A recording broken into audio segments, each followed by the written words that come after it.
Welcome to Witham Sounding Board, a podcast sharing powerful business tips, insights, and trends for those seeking to become a rock star in their industry.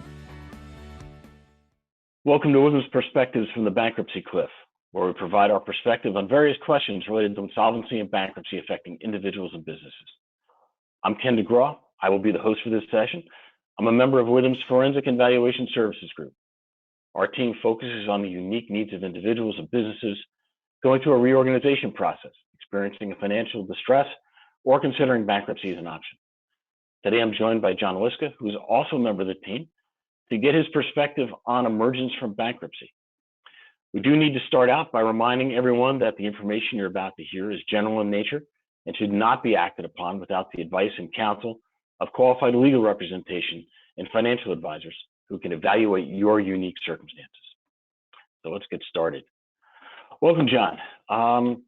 So in a company whose reorganization plan's been accepted, they've gotten through that whole gauntlet of Chapter 11, the creditor vote, or they went through the cram down process. It's been accepted. What comes next? Well, the terms of the plan that's been confirmed are bind you and the creditors. So you'll need to execute against that plan and make sure your creditors are repaid based on that plan. Wow. Okay. So are there any other responsibilities I have now that it's been confirmed? Well, the most important responsibility is to make sure your pre-petition creditors are paid according to the payment plan. Then you're going to make sure you want to implement any changes to the business plan that were agreed upon by the creditors to help improve business cash flow, and most importantly, make sure they get their paid back. Yeah, I'm sure that's exactly what they want. So how do I actually go about making these payments? Do I just start cutting checks? Well, everyone likes cash, but a check is fine. But most importantly, you're going to want to follow the structure of the payment plan.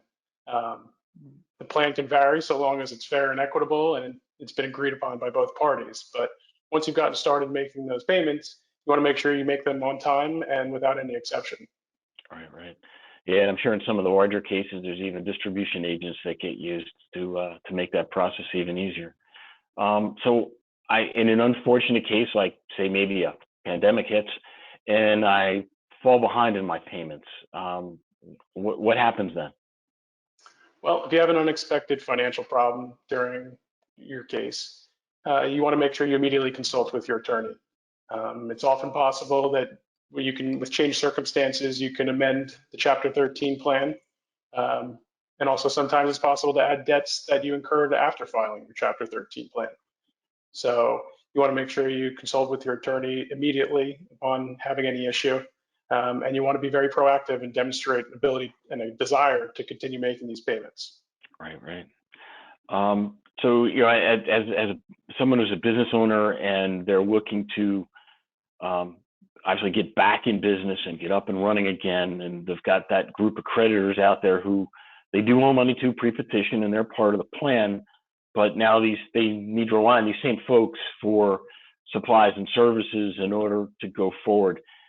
Are the creditors in a position to be able to relax terms or change terms, or is there something else that they need to do?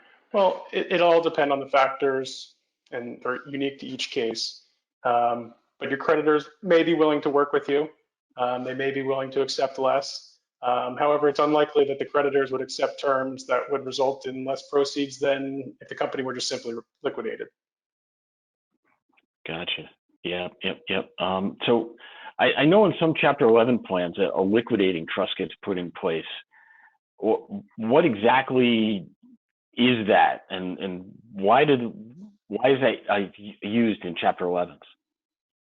So it's a trust that's going to be set up to hold certain assets that are still necessary to liquidate, even though you're trying to reorganize and pay all your debts. So these will be set up to hold assets that will then subsequently be auctioned off or sold, and the proceeds of which will be used to satisfy your creditors.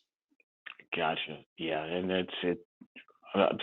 Other times we've of course seen it where in a Chapter 11 where it's just a means to get everything out of that bankruptcy estate and stop the estate, so they can dissolve the business entity itself. So the Farmers Creditors Committee, which has now taken over as the advisory committee to the liquidating trust, is looking for avoidance actions.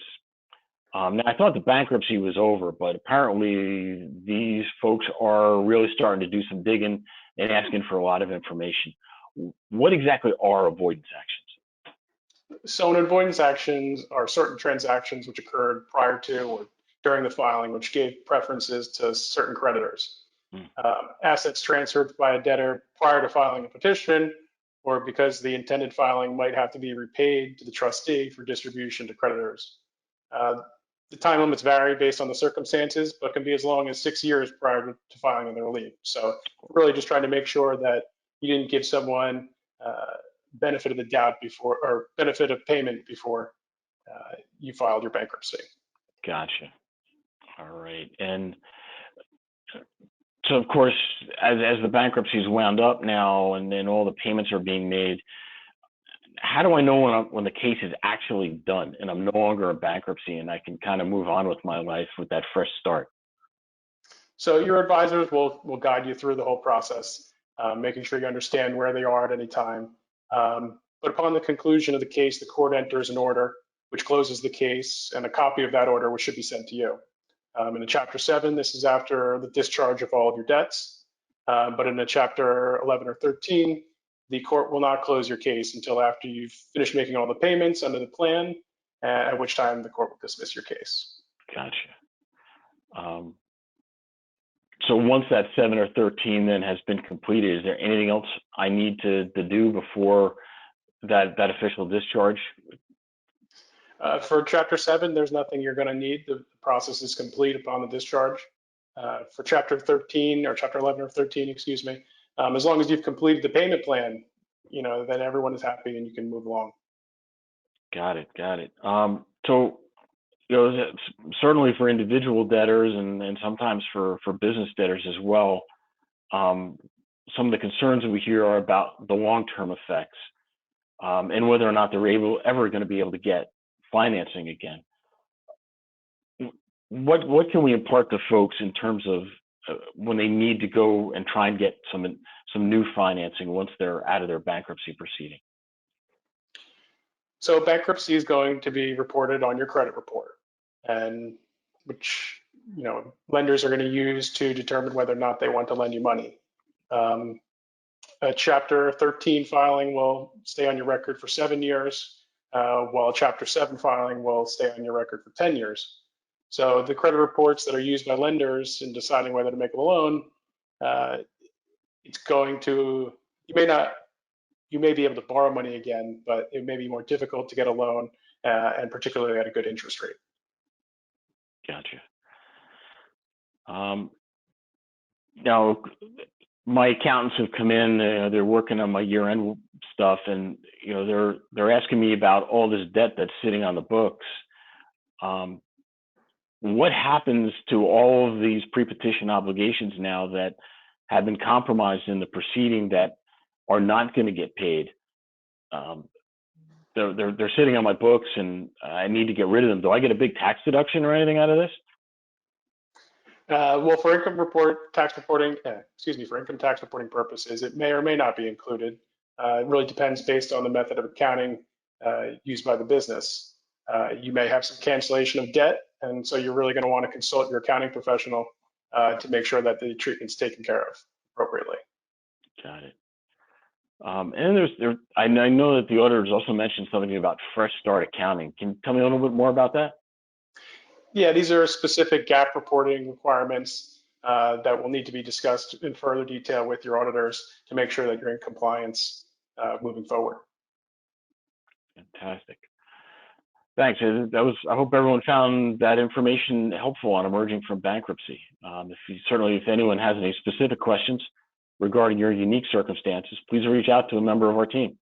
Our contact information can be found at witham.com under Forensic and Valuation Services. This episode, as well as others in the series, can be found at witham.com. Thank you for listening to Witham's Perspectives from the Bankruptcy Cliff. Thanks for joining us. Be sure to subscribe to our podcast so you'll be first in line to hear what's coming next. Don't want to wait for our next episode? Check us out at withum.com. That's WITHUM.com.